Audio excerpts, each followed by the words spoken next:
ایک دفعہ کا ذکر ہے کہ ایک دور کی سلطنت میں ایک شہزادے کا شاندار مجسمہ کھڑا تھا۔ مجسمہ قیمتی جواہرات سے مزین تھا اور چمکتے ہوئے سونے سے ڈھکا ہوا تھا۔ بادشاہی کے لوگوں نے اسے ہیپی پرنس کہا کیونکہ اس میں ایک خوشگوار مسکراہٹ تھی جس نے ہر ایک کا دن روشن کیا۔ تاہم جیسے جیسے وقت گزرتا گیا بادشاہی کو مشکل وقت کا سامنا کرنا پڑا۔ غربت اور مصائب پھیل گئے اور مبارک شہزادہ اپنے لوگوں کی جدوجہد کو اپنے اونچے مقام سے دیکھ سکتا تھا۔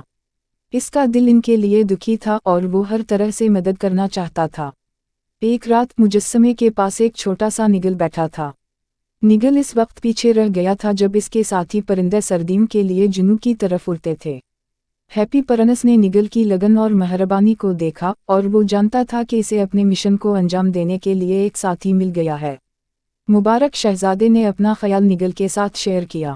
اس نے نگلنے والے سے کہا کہ وہ قیمتی جواہرات اور سونے کی پتی لے کر جو اسے زیب دیتا ہے اور ضرورت مندوں میں تقسیم کر دے۔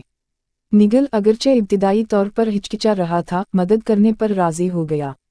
سردیوں کی سرد راتوں کے دوران ہیپی پرنس نے نگل کو ہدایت کی کہ ضرورت مندوں کو کہاں تلاش کیا جائے اور خزانے کو کیسے پہنچایا جائے۔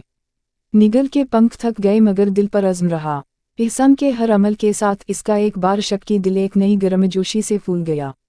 اور جہاں تک ہیپی پرنس کا تعلق ہے یہاں تک کہ جب اس کا سنہری بیرونی حصہ پھیکا پڑ گیا اور اس کی ایک بار ہموار سطح کھردری ہو گئی اس نے تکمیل اور خوشی کا احساس محسوس کیا جسے وہ پہلے کبھی نہیں جانتا تھا۔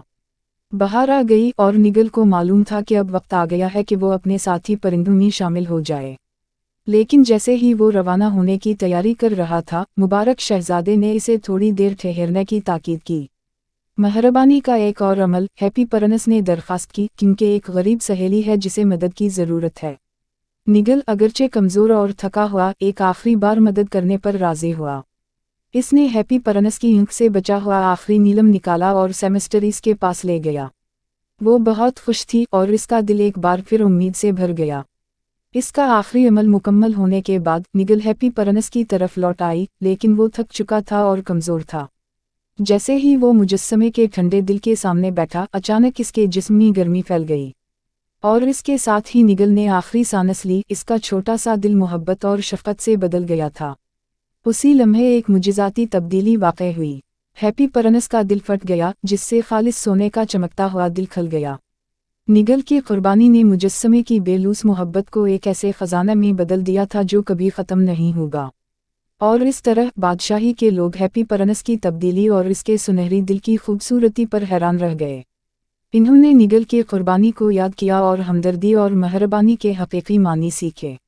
اور مبارک شہزادہ اگرچہ ہمیشہ کے لیے سونے میں جم گیا تھا اپنے شہر کی نگرانی کرتا رہا۔ اس کا دل دن کی روشنی میں چمکتا ہے اور چاندنی راتوں میں نرمی سے چمکتا ہے جو سب کے لیے محبت اور نیکی کی علامت ہے۔